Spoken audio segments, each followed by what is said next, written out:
สวัสดีครับวันนี้ผมก็จะมาพูดเกี่ยวกับเรื่องการเปรียบเทียบกฎหมายหมิ่นพระบรมเดชานุภาพของไทยและของญี่ปุ่นนะครับอืมสำหรับทุกคนที่อยู่ในประเทศไทยนะครับ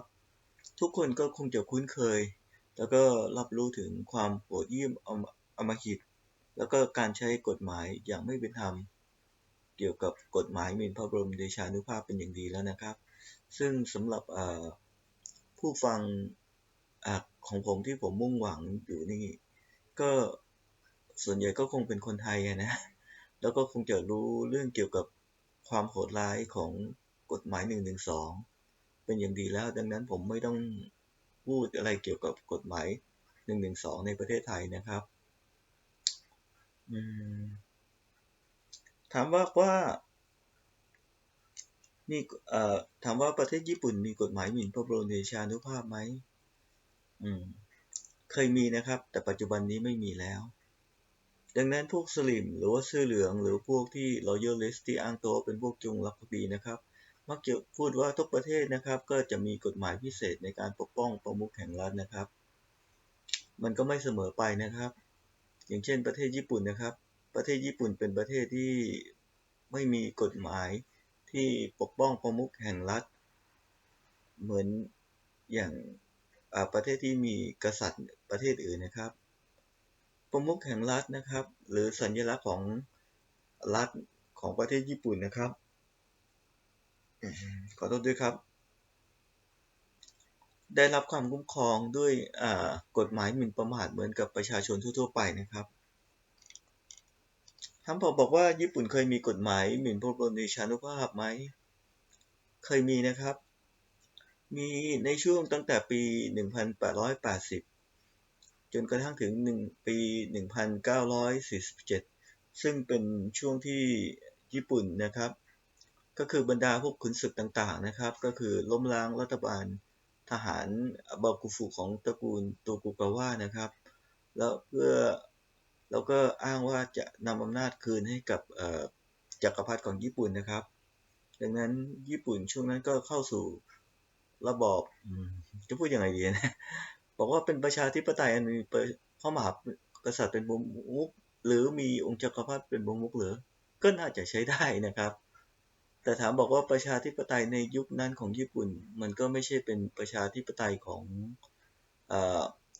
ประชาชนคนทั่วไปนะฮะมันก็เป็นประชาธิปไตยของพวกชนชั้นปกครองซึ่งเป็นพวกเชื้อพระวงศ์แล้วก็พวกทหารแล้วก็พวกขุนศึกอะไรต่างๆพวกนี้นะครับแต่อย่างไรครับเอ่อจักรพรรดิในยุคนั้นนะครับในยุคนั้นที่จักรพรรดิของญี่ปุ่นเป็นเอ่อถือได้ว่าเป็นประมุขแห่งรัฐนะครับซึ่งก็ได้รับการสนับสนุนจากทหารโดยตรงนะครับก็มีกฎหมายหมิ่นพระบรมเดชานุภาพนะครับในการปกป้องคุ้มครองตัวองค์พระจักรพรรดิของญี่ปุ่นรวมไปถึงเชื้อพระวงศ์นะครับไม่ใช่แค่ปกป้องแค่กฎหมายพระบรมเดชานุกฎหมายหมิ่นพระบรมเดชานุภาพของญี่ปุ่นในยุคนั้นไม่ได้ปกป้องแค่ตัวจักรพรรดิหรือเชื้อพระวงศ์นะครับแต่ยังเลยเถิดปกป้องไปถึงพวกหลุมศพวัดวาอารามอะไรต่างพวกนี้ที่เป็นของ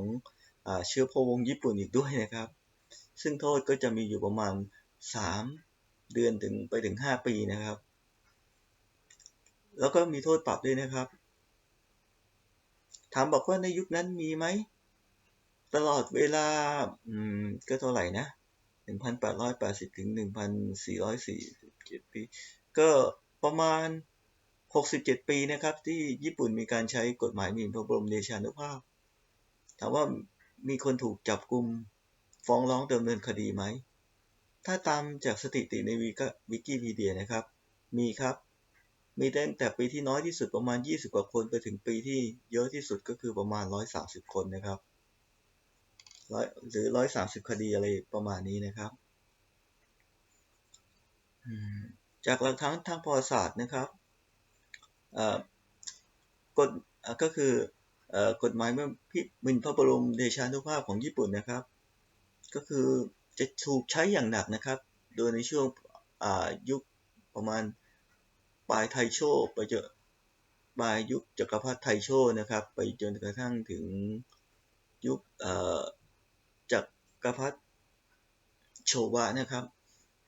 หรือว่าบางคนก็อาจจะรู้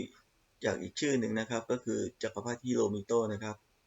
ช่วงนี้นี่เป็นช่วงที่ทหารนี่มีบทบาทในการปกครองของประเทศญี่ปุ่นค่อนข้างสูงมากทีเดียวเลยเพราะเนื่องจากเป็นช่วงสงครามนะครับ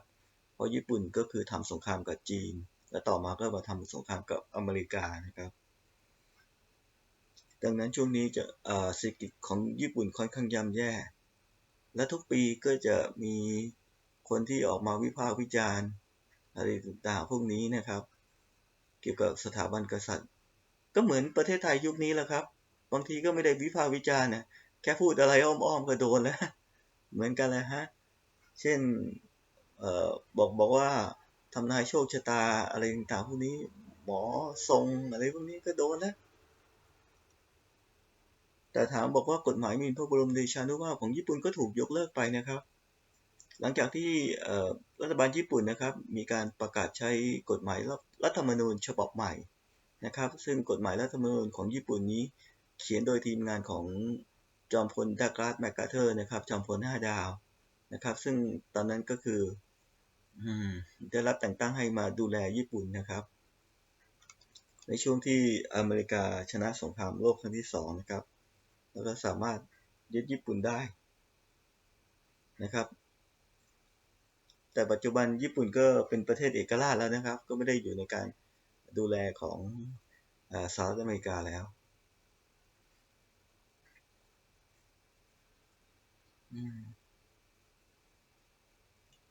ซึ่งปัจจุบันนี้ซึ่งตั้งแต่นั้นมาจนกระทั่งถึงปัจจุบันนี้นะครับจักรพรรดิญี่ปุ่นรวมถึงเชื้อพระวงศ์ในสถาบันจักรพรรดิญี่ปุ่นทุกคนนะครับก็ได้รับการปกป้องคุ้มครองด้วยกฎหมายหมิ่นประมาทเหมือนกับประชาชนคนญี่ปุ่นทั่วๆไปนะครับ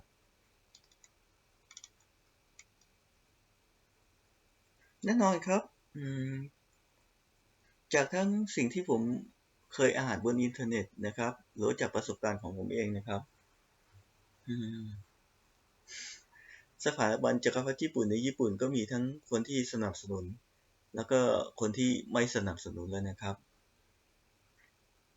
ซึ่งคนที่สนับสนุนสถาบันจักรพรรดิญี่ปุ่นนะครับส่วนใหญ่ก็จะเป็นคนที่มีฐานะดีค่อนข้างพอสมควรขึ้นไปนะครับ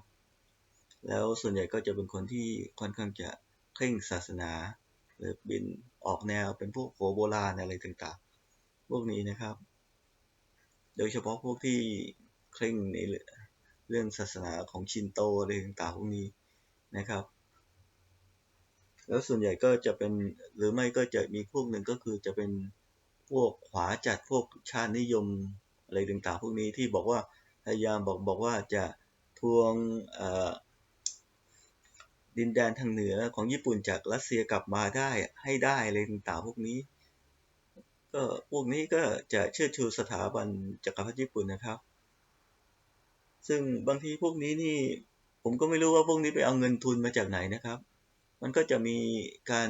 บางครั้งบางคราวก็มันก็จะมีขบวนรถตู้คอนเทนเนอร์ยาว40ฟุตนะครับวิ่งประมาณ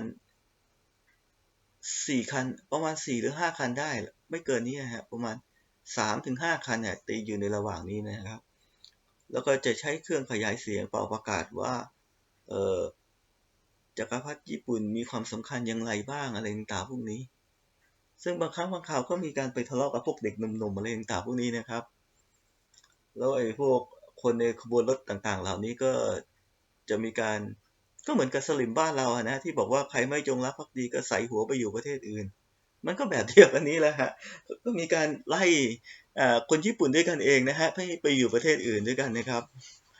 ผมก็เห็นมานะฮะแต่ว่าจากนะครับ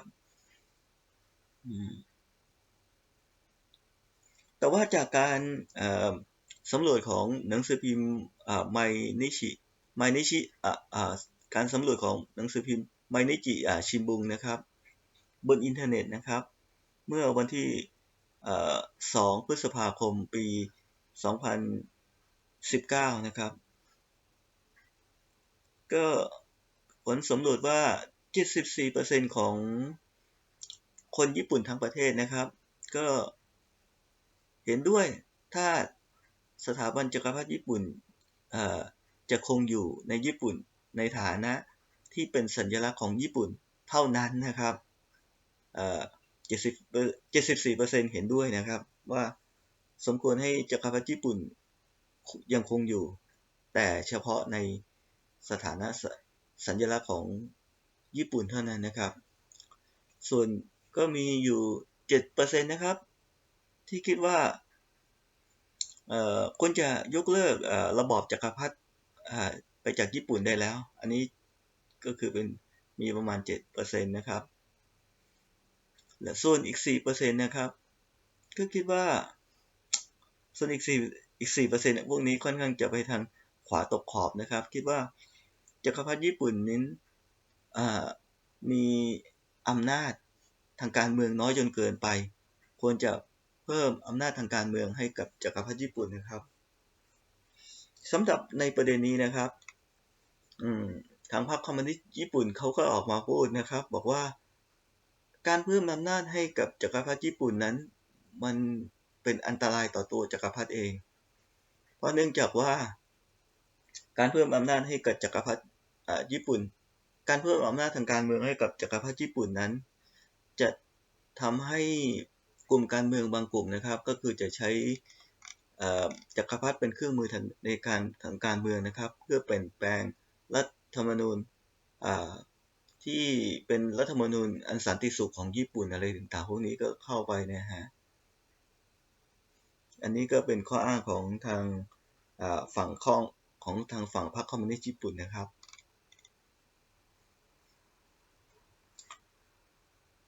สำหรับสำหรับคนที่สนับสนุนสถาบันจักรพรรดิญี่ปุ่นหรือจักรพรรดิญี่ปุ่นพวกเขาก็ไม่ได้บอกเหตุผลอะไรชัดเจนนะครับว่าทำไมพวกเขาถึงจะพูดยังไงดีทำไมพวกเขาถึงยังจงรักภักดีแล้วก็สนับสนุนการคงอยู่ของสถาบันจักรพรรดิญี่ปุ่นนะครับอย่างมากก็ได้ยินที่พูดมาก็บอกว่าเป็นสัญลักษณ์เป็นอะไรต่างๆอยู่กับญี่ปุ่นมาเป็นเวลา1,000 ปีอะไรพวกนี้ก็ส่วนใหญ่มันก็แต่ก็ไม่ได้พูดอะไรที่มันชัดเจนนะแต่ถ้าเกิดมาพูดถึงทางฝั่งของคนที่ไม่เอาสถาบันจักรพรรดิญี่ปุ่นบ้างล่ะครับอาจจะไม่ถึงกับไม่เอานะแต่อาจจะเป็นคนที่ไม่สนับสนุนการคงอยู่ของสถาบันจักรพรรดิญี่ปุ่นเนี่ยนะเขาก็จะพูดถึงเรื่องว่าการมีสถาบันจักรพรรดิญี่ปุ่นนั้นเป็นการใช้งบประมาณของชาติอย่างฟุ่มเฟือยอะไรต่างๆพวกนี้นะครับซึ่งผมก็ดูแล้วนะครับก็ฟุ่มเฟือยก็ฟุ่มเฟือยหรือไม่พวกท่านก็คิดเอาเองแล้วกันนะฮะแต่งบประมาณของสถาบันจักรพรรดิญี่ปุ่นต่อปีก็ประมาณเกือบ 4,000 ล้านเป็นอย่างมากนะครับไม่ถึง 4,000 ล้านด้วยเกือบ 4,000 ล้านแต่ในขณะที่งบสถาบันกษัตริย์ของไทยนะครับอยู่ที่ประมาณ35,600 ล้านโดยประมาณนะครับทั้งที่ขนาดเศรษฐกิจของญี่ปุ่นมีขนาดใหญ่โตกว่าเศรษฐกิจของไทย10 เท่านะครับแต่ประเทศไทยที่มีขนาดเศรษฐกิจเล็กกว่าญี่ปุ่น10 เท่านะครับกับให้งบประมาณกับสถาบันกษัตริย์ไทยมากกว่าสถาบันจักรพรรดิญี่ปุ่นโอ้กี่เท่าเนี่ยกี่เท่าเนี่ยโอ้มัน4 5 20อย่างน้อยก็ประมาณ6 หรือ 7 เท่าเลยต่างๆพวกนี้อันนี้ก็ลองคิดดูกันเองก็แล้วกันนะครับหรือไม่ก็อาจจะเป็นอีกเหตุผลหนึ่งเขาก็อาจจะหาว่าจักรพรรดิของญี่ปุ่นนะครับก็คือเป็นผู้ก่อสงครามนะครับแต่เมื่อเมื่อเวลาใกล้แพ้สงครามนะครับจักรพรรดิของญี่ปุ่นในอดีตนะครับกับไม่สนใจชีวิตของประชาชนคนญี่ปุ่นนะครับกับพยายาม ต่อรองว่าจะต้องรักษาอำนาจของตนเองและสถานะจักรพรรดิของตนเองให้ได้อย่างมั่นคงก่อนที่จะยอมแพ้อะไรต่างๆพวกนี้นะครับอันนี้ก็เป็นเรื่องที่เขาพูดกันนะครับจริงแท้แค่ไหนอันนี้ผมไม่ยืนยันนะครับแล้วอีกทั้งก็คือทุกๆปีในเมืองหลักๆของญี่ปุ่นนะครับอย่างโตเกียวโอซาก้านะครับบางทีมันก็จะมีการเดินขบวนนะครับการเดินขบวนเรียกร้องนะครับให้ยกเลิกระบอบจักรพรรดิในญี่ปุ่นนะครับซึ่งแต่ละซึ่งการเดินขบวนแต่ละครั้งก็มีคนนะก็ประมาณอยู่หลักร้อยอาจจะ200-300คนอะไรต่างๆพวกนี้ไม่มากหรอกฮะก็คือจะมีคนมานะครับแต่ว่าพวกสื่อกระแสหลักของญี่ปุ่นอะไรต่างๆพวกนี้หรือว่าคนที่สนับสนุนสถาบันจักรพรรดิญี่ปุ่นนะครับเขาก็จะมีการพูดบราฟตัวเลขเหมือนกับในประเทศไทยทุกอย่างนะบอกว่าเออไม่จริงหรอกมีไม่ถึง100 คนมีแค่ไม่กี่สิบคนอะไรต่างๆพวกนี้ก็พูดว่ากันไปนะครับแล้วก็อาจจะพูดไปบอกว่าในการเดินขบวนเรียกร้องนะครับก็มีแต่พวกคนแก่หัวขาวๆใกล้ตายอะไรต่างๆพวกนี้เป็นส่วนใหญ่แล้วก็มีแต่พวกหน้าเดิมๆหน้าช้ำๆอะไรต่างๆพวกนี้นะครับไม่มีหน้าใหม่เข้ามานะครับคนยิ่งมายิ่งน้อยอะไรต่างๆพวกนี้ก็ว่ากันไปนะครับแต่จากวิดีโอคลิปที่ผมดูนะครับหรือว่าจากประสบการณ์ที่ผมเห็นจริงๆมันก็มีคนหนุ่มนะครับอาจจะไม่ใช่คนหนุ่มในวัยเรียนหรือว่า20ต้นๆก็คงจะต้อง30กว่าขึ้นไปอะไรต่างๆพวกนี้นะครับอีกทั้งขขบวนอีกทั้งการเดินขบวนเรียกร้องให้ยกเลิกระบอบจักรพรรดิญี่ปุ่นนะครับบางครั้งบางคราวผมว่าถ้าเป็นในประเทศไทยเนี่ยถ้าสมมติว่าเกิดเหตุการณ์แบบนี้ขึ้นในประเทศไทยนะฮะคนพวกนี้ก็คงต้องโดนกฎหมายประหารชีวิตไปแล้วนะครับเพราะในประเทศไทยก็คือทำแบบนี้ไม่ได้กลับมานะครับกลับมาพูดถึงนะครับในการที่บอกว่าการเดินขบวนนะครับเรียกร้องขอให้ยกเลิกระบอบจักรพรรดิในญี่ปุ่นนะครับระบบจักรพรรดิญี่ปุ่นนะครับก็จะมีตำรวจนะครับตำรวจก็จะแห่กันมาเยอะมากเลยส่วนใหญ่ตำรวจญี่ปุ่นก็จะชอบทำอะไรแบบนี้ก็คือทำอะไรเวอร์ๆนะใช้กำลังเยอะๆขู่ขวัญคนอื่นเขาไว้ก่อนนะครับอืมการเดินขบวนนี่หลักร้อยนะมีคนหลักร้อยนะฮะอาจจะสัก200 คนหรือ300 คนอะไรต่างๆพวกนี้นะครับตำรวจญี่ปุ่นก็จะแห่กันมาทีหลายร้อยคนเหมือนกันนะครับก็แห่กันมาเยอะมากเลยนะครับแล้วก็จะเอาพวก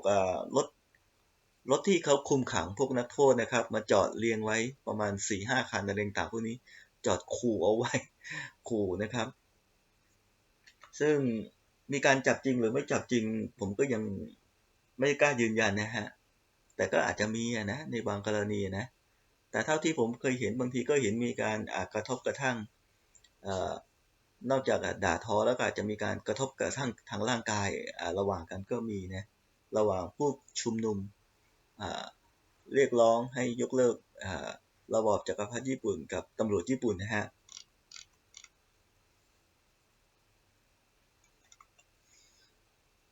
อืม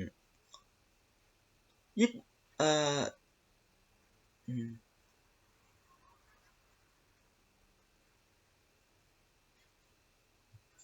แต่ไม่ว่าจากประวัติศาสตร์ที่ผ่านมานะครับไม่ว่าสถาบันจักรพรรดิญี่ปุ่นนะครับในวันที่มีกฎหมายหมิ่นพระบรมเดชานุภาพปกป้องหรือไม่ก็ตามนะครับตลอดเวลาที่ผ่านมาก็จะมีทั้งผู้คนที่สนับสนุนการคงอยู่ของสถาบันจักรพรรดิญี่ปุ่นและก็คนที่ไม่เห็นด้วยกับการคงอยู่ของสถาบันจักรพรรดิญี่ปุ่นนะครับซึ่งถ้าพูดมาถึงขนาดนี้ก็คิดว่าพวกเราก็คงจะพอรู้เรื่องเกี่ยวกับสถาบันจักรพรรดิญี่ปุ่นโดยเฉพาะเกี่ยวกับเรื่องของกฎหมายหมิ่นพระบรมเดชานุภาพในการปกป้องสถาบันจักรพรรดิญี่ปุ่นในอดีตมาแล้วพอสมควรนะครับ คราวนี้เราก็มาถึงเวลาเราก็มาเปรียบเทียบนะครับระหว่างประเทศไทยกับประเทศญี่ปุ่นกันดีกว่านะครับซึ่งจากความเป็นจริงนะครับไม่ว่าจะสถาบันกษัตริย์ไทยหรือสถาบันจักรพรรดิญี่ปุ่นนะครับทั้งสองสถาบันนะครับต่างก็ล้วนแต่ต้องหาเสียงฮะก็คือสร้างความนิยมนะครับแต่วิธีการหาเสียงหรือการสร้างความนิยมของสถาบันจักรพรรดิญี่ปุ่นนะครับก็ค่อนข้างจะประหยัดงบประมาณกว่าของไทยนะครับอาจจะเป็นเพราะว่าก็คงจะเป็นเพราะว่าสถาบันจักรพรรดิญี่ปุ่นไม่ได้รับงบประมาณอะไรที่มากมายเหลือเฟือที่จะช่วยให้สถาบันจักรพรรดิของญี่ปุ่นสามารถทำแคมเปญเช่นสร้างมูลนิธิอะไรต่างๆพวกนี้มาหาเสียงอะไรได้เหมือนประเทศไทยนะครับดังนั้นสถาบันจักรพรรดิของญี่ปุ่นก็จะใช้วิธีหาเสียงสร้างความนิยมนะครับก็คือเป็นวิธีที่แบบง่ายๆอะไรต่างๆพวกนี้มากกว่านะครับเช่นการพยายามเข้าหาถึงประชาชนอะไรต่างๆพวกนี้ซึ่งมันก็ทำได้ดีนะครับเพราะเนื่องจากว่าสถาบันจักรพรรดิญี่ปุ่นนั้นประกาศไปตั้งแต่ญี่ปุ่นแพ้สงครามแล้วนะครับบอกว่าจักรพรรดิเป็นแค่คนธรรมดาจักรพรรดิไม่ใช่เป็นเทพเจ้าอะไรต่างๆพวกนี้นะดังนั้นจักรพรรดิญี่ปุ่นเนี่ยนะครับหรือสมาชิกของจักรพรรดิญี่ปุ่นก็สามารถทำอะไรที่แบบว่ากันเองหรือเข้าหาประชาชนได้นะครับแต่ก็ไม่ใช่ทุกคนที่จะทำนะฮะบางคนก็ยังคงถือเนื้อถือตัวนะครับบางคนก็ยังถือเนื้อถือตัวอะไรมากนะครับแต่เท่าที่ผมเห็นนะครับก็ขอยกตัวอย่างของเชื้อพระวงศ์ของสถาบันจักรพรรดิที่ญี่ปุ่นที่พยายามทำตัวกันเองเข้าหาประชาชนก็ได้แก่จักรพรรดิคนก่อนนะครับที่ชื่อจักรพรรดิเฮเซหรืออีกชื่อหนึ่งก็คือจักรพรรดิอากิฮิโตะนะครับมีอยู่ครั้งหนึ่งนะครับในช่วงสึนามิปี 2011 นะครับจักรพรรดิอากิฮิโตะก็ไปเยี่ยมผู้ประสบภัยนะครับระหว่างที่จักรพรรดิอากิฮิโตะกำลังเดินเยี่ยมผู้ประสบภัยที่กำลังนั่งอยู่รู้สึกจะน่าจะเป็นสนามกีฬาในร่มของโรงเรียนหรือมหาวิทยาลัยอะไรสักแห่งหนึ่งนะซึ่งทำเป็นแคมป์ชั่วคราวนะครับสำหรับผู้ประสบภัยจักรพรรดิญี่ปุ่นก็เดินก็คุกเข่าลงไปกับพื้นนะครับคุกเข่าลงไปกับพื้นแล้วก็ลงไปพูดคุยกับผู้ประสบภัยชาวญี่ปุ่นนะครับโดยใช้ในระดับสายตาเท่ากันนะครับแล้วก็พูดคุยถามสารทุกข์สุขดิบแล้วก็จะมีเจ้าหญิงนะครับเจ้าหญิงของสถาบันจักรพรรดิญี่ปุ่นนะครับบางคนนะครับไม่ใช่ทุกคนนะครับบางคนนะครับไอ้พวกเจ้ายศเจ้าอย่างก็มีเหมือนกันเขาก็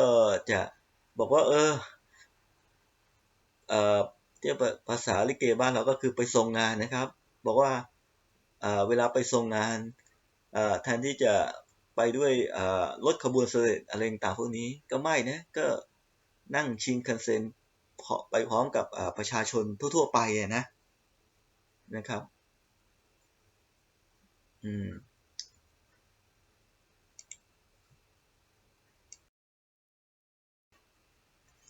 ครับครับผมฮะซึ่งจากที่เท่าที่เห็นมานะครับจักรพรรดิญี่ปุ่นและ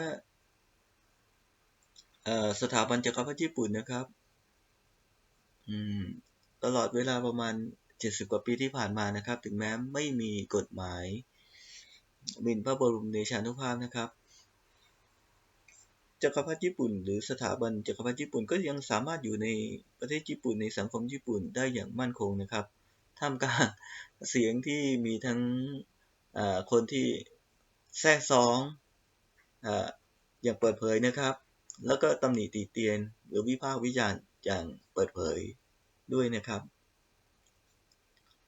แล้วก็ค่อนข้างจะชัดเจนนะครับว่าคนญี่ปุ่นโดยส่วนใหญ่นะครับก็เห็นด้วยว่าสถาบันจักรพรรดิควรจะมีอยู่นะครับ แต่ว่าเฉพาะในฐานะของสัญลักษณ์ของประเทศญี่ปุ่นเท่านั้นนะครับแต่ถ้าสมมุติว่าสถานะของจักรพรรดิหรือสถาบันจักรพรรดิในญี่ปุ่นเปลี่ยนแปลงไปเช่นมีอำนาจทางการเมืองเพิ่มขึ้นอันนี้นี่ผมก็ไม่รู้ว่าอะไรมันจะเกิดขึ้นในอนาคตนะครับคราวนี้เรามาเปรียบเทียบเกี่ยวกับเรื่องของสถาบันพระมหากษัตริย์ไทยนะครับทางฝั่งสถาบันพระมหากษัตริย์ไทยนะครับมีกฎหมายหมิ่นพระบรมเดชานุภาพหรือมาตรา112คุ้มครองตัวของกษัตริย์ไทยพระราชินีองค์ราชทายาทแล้วก็ผู้สำเร็จราชการนะครับแต่ในความเป็นจริงแล้วกฎหมายหมิ่นพระบรมเดชานุภาพนี่ในทางปฏิบัตินะครับมันไม่ได้ใช้อย่างเคร่งครัดถูกต้องตามตัวบทกฎหมายที่ระบุหรือเขียนเอาไว้นะครับแต่มันเลยเถิดปกป้องคุ้มครองไปจนกระทั่งถึงสมาชิกของสถาบันพระมหากษัตริย์เชื้อพระวงศ์หรือแม้แต่หมาหรือสัตว์เลี้ยงของสมาชิกในราชวงศ์ด้วยซ้ำไปนะครับซึ่งมันก็มีการใช้กฎหมายที่มันไม่ถูกต้องนะครับแล้วแบบนี้จะมาอ้างว่าการทำแบบนี้เป็นการปกป้องสถาบันกษัตริย์ได้หรือเรากลับมาพูดถึงเรื่องของการใช้งบประมาณก่อนก็แล้วกันนะครับแล้วก็เรื่องการหาเสียง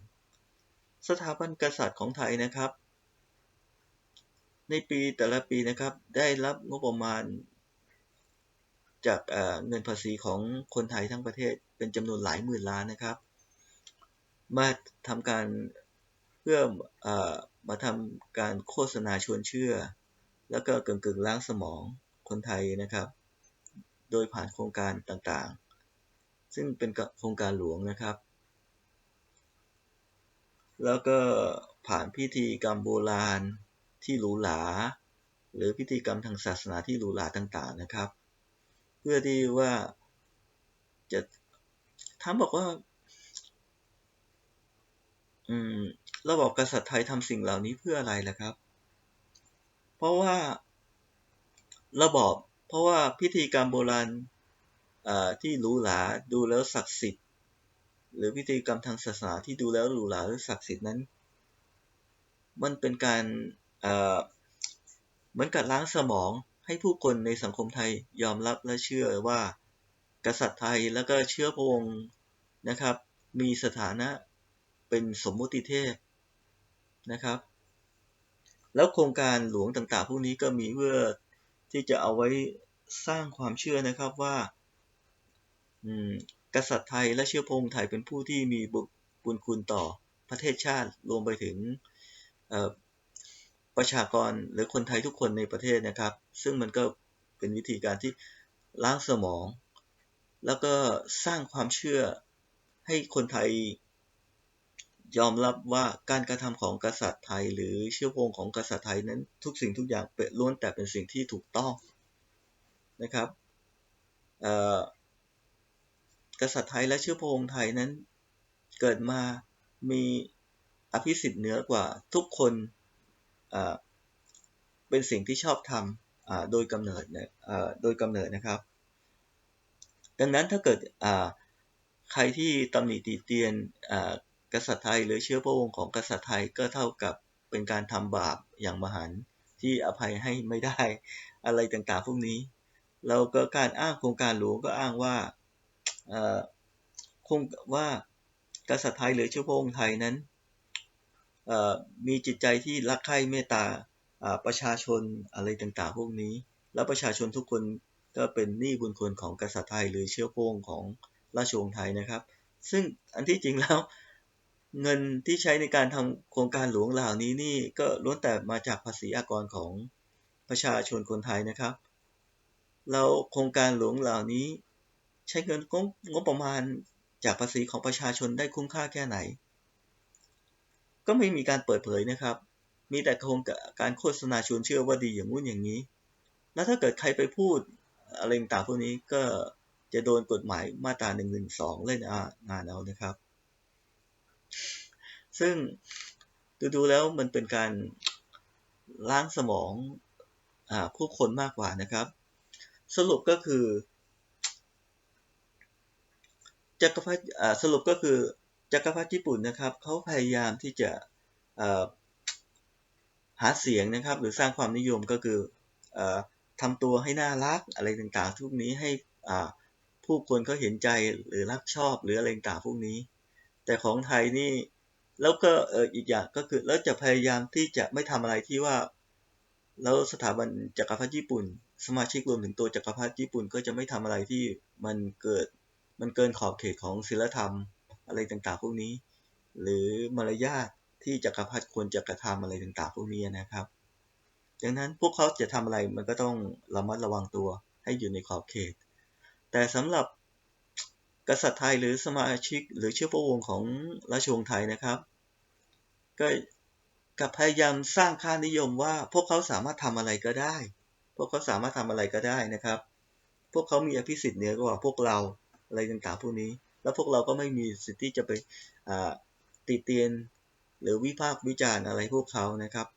เพราะว่ามันเป็นความชอบธรรมโดยกำเนิดที่พวกเขาจะต้องมีอะไรที่อยู่เหนือกว่าพวกเราอยู่แล้วอะไรต่างๆพวกนี้นะครับทั้งบอกว่าทั้งราชวงศ์ไทยหรือราชวงศ์ญี่ปุ่นบางครั้งมีเรื่องเกี่ยวเรื่องเมาส์มอยหรือข่าวลืออะไรต่างๆออกมาไหมคำตอบมันก็มีทั้งราชวงศ์ไทยแล้วก็ราชวงศ์ทั้งราชวงศ์ไทยแล้วก็ราชวงศ์ญี่ปุ่นมันก็มีเรื่องซุบซิบนินทาที่เล็ดลอดออกมาแล้วนะครับซึ่งอันนี้ผมก็จะยกตัวอย่างของเรื่องข่าวลือหรือเมาส์มอยอะไรต่างๆพวกนี้ของญี่ปุ่นของราชวงศ์ญี่ปุ่นออกยกมานะครับแต่เป็นเรื่องที่เขารู้กันทั่วในสังคมญี่ปุ่นแล้วนะครับผมจะไม่เอาอะไรที่บอกว่าเขาลือกันเหลือเชื่ออะไรต่างๆพวกนี้นะครับเอาเฉพาะที่บอกว่าเขารู้กันเป็นทั่วโดยสังคมแล้วกันนะฮะเช่นข่าวบอกว่าเจ้าชายอากิฮิโตะนะครับซึ่งเป็นน้องชายของจักรพรรดิเรวะหรือว่าจักรพรรดินารูฮิโตะคนปัจจุบันนะครับเจ้าชายอากิชิโนะนี่ในตอนหนุ่มๆนี่ชอบไปประเทศไทยมากเลยชอบไปที่จังหวัดเชียงรายไปที่แม่น้ำโขงชอบไปชอบไปจับปลาบึกอะไรต่างๆพวกนี้นะซึ่งคนญี่ปุ่นเขาก็มีการลือกันนะบอกว่าจริงๆแล้วการที่เจ้าชายอากิชิโนะไปประเทศไทยบ่อยๆในช่วงนั้นนี่เป็นเพราะว่าเจ้าชายอากิชิโนะมีชู้รักเป็นคนไทยอยู่ที่ประเทศไทยไม่ได้รักชอบหรือสนใจในเรื่องปลาบึกอะไรหรอกอะไรต่างๆพวกนี้นะครับหรือไม่ก็อีกข่าวหนึ่งนะครับก็คือบอกว่าจักรพรรดิเรวะคนปัจจุบันนะครับก็คือมีปัญหาระหองระแหงกับเจ้าชายอากิชิโนะน้องชายแท้ๆนะครับคนปัจจุบันเพราะว่าเนื่องจากว่าจักรพรรดิเรวะนี่ก็คือพยายามว่าอยากจะส่งเสริมให้ลูกสาวคนเดียวของตัวเองนะครับเป็นจักรพรรดิดีๆของญี่ปุ่นต่อจากตัวจักรพรรดิเรวะนะครับซึ่งถ้าทำอย่างนี้มันก็เป็นการไปตัดสิทธิ์ของเจ้าชายอากิชิโนะที่มีสิทธิ์ว่าจะได้เป็นจักรพรรดิคนต่อไปสิมันก็เกิดเรื่องระหองระแหงระหว่างสองพี่น้องนี้แล้วนะครับ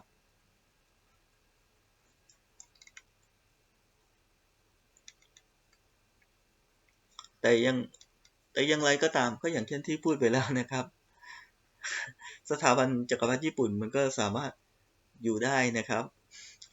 ท่ามกลางที่เสียงมีทั้งคนสรรเสริญแล้วก็คนที่ติฉินนินทานะครับแต่คนที่ติฉินนินทา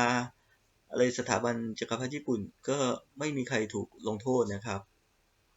ไม่มีใครถูกลงโทษทุกคนสามารถวิพากษ์วิจารณ์ได้อย่างเต็มที่แต่พอมาถึงสถาบันกษัตริย์ไทยแล้วครับสถาบันกษัตริย์ไทย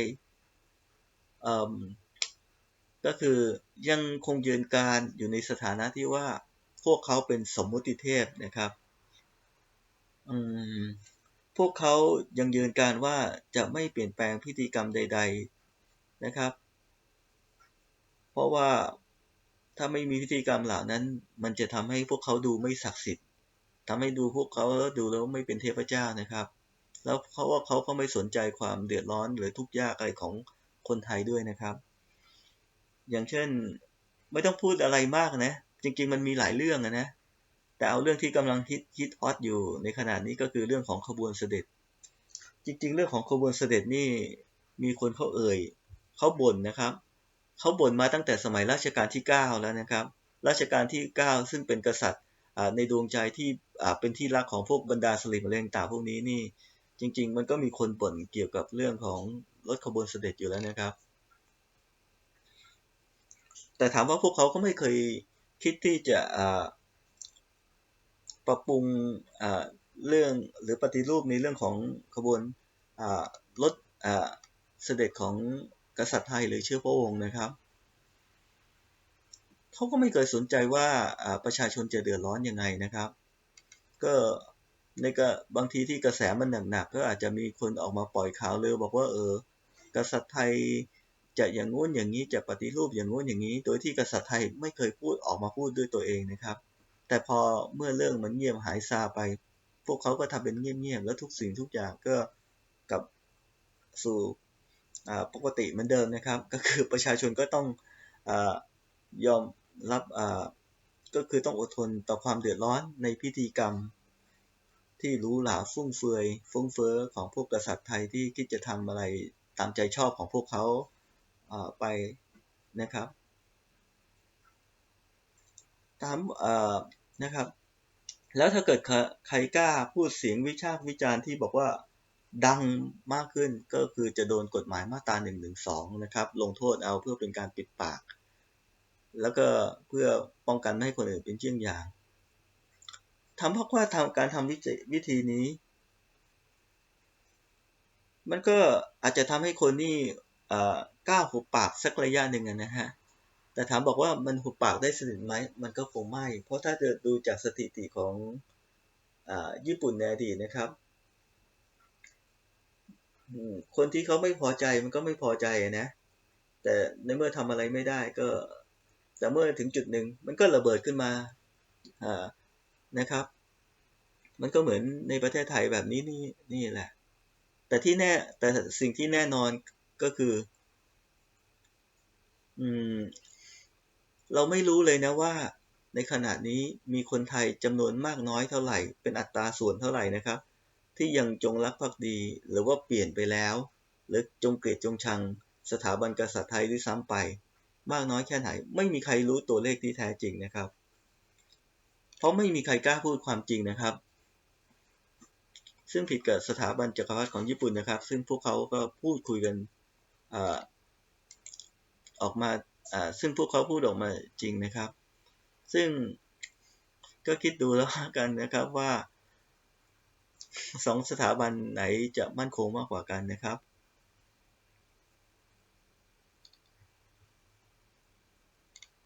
ในแล้วในประเทศญี่ปุ่นนะครับในถ้าพูดถึงในเหตุการณ์ของญี่ปุ่นนะครับยึดตามข้อมูลของพวกสื่อกระแสหลักของญี่ปุ่นก่อนก็แล้วกันนะครับพวกเขาพูดบอกว่าจำนวนคนที่ไม่พอใจกับการคงอยู่ของสถาบันจักรพรรดิญี่ปุ่นนะส่วนใหญ่ก็คือจะเป็นคนแก่ซึ่งจำนวนก็จะลดน้อยลงไปทุกวันแต่จากประสบการณ์ของผมนะครับคนหนุ่มที่ไม่พอใจสถาบันจักรพรรดิญี่ปุ่นก็มีไม่น้อยนะครับเพียงแต่ว่าจากตัวเลขที่สำรวจออกมาก็คือขอโทษที่เกือบลืมไปแต่คนหนุ่มเหล่านั้นเขาก็ไม่ได้พูดอะไรแบบตรงๆนะครับบอกว่าพวกเขาไม่อยากให้มีสถาบันจักรพรรดิอีกต่อไปแล้วเขาอาจจะไม่พูดอะไรตรงๆเหมือนกับพวกคนแก่นะพวกคนแก่เขาพูดตรงๆบอกว่าเขาไม่อยากให้มีสถาบันจักรพรรดิอีกต่อไปแล้วแต่คนหนุ่มๆเขาก็จะพูดบอกว่าเขาไม่สนใจหรอกเขาไม่สนใจอะไรต่างๆพวกนี้เขาก็จะพูดอ้อมๆไปนะแต่จากการทำการสำรวจเรียบร้อยแล้วนะครับ ตัวเลขก็อย่างเช่นของหนังสือที่สำรวจของจากตัวเลขการสำรวจของหนังสือพิมพ์มานิจิชินบุงนะครับซึ่งจริงๆแล้วเป็นหนังสือที่ค่อนข้างไปทางซ้ายนะครับเขาก็บอกว่า